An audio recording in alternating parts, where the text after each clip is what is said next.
جو شخص اللہ تبارک و تعالیٰ کی نشانیوں اور اللہ تبارک و تعالیٰ کی باتوں کو اہمیت دیتا ہے، اس کی تعظیم کرتا ہے، یہی بات اس کے متقی ہونے پر دلالت کرتی ہے۔ یہ بے حیائی نہیں ہے کہ قرآن پڑھا جا رہا ہو اور پیچھے باتیں کی جا رہی۔ یہ بے حیائی نہیں ہے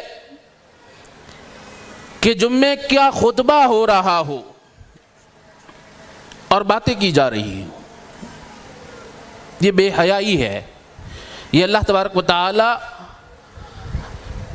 کی نعوذ باللہ جو ہے تعظیم نہ کرنا ہے۔ اللہ تبارک و تعالیٰ کی نشانیوں کی تعظیم نہ کرنا دراصل اللہ تبارک و تعالیٰ کی تعظیم نہیں کرنا، اور اس کے اس قدر برے اثرات مرتب ہوتے ہیں بسا اوقات۔ نبی اکرم صلی اللہ علیہ وسلم کے فرمان کے مطابق جب خطبے کے دوران انسان باتیں کرتا ہے تو اس کی نیکیاں اس طرح جلنے لگ جاتی ہیں جس طرح سوکھی لکڑیوں کو آگ پکڑتی ہے اور پھر کچھ نہیں چھوڑتی۔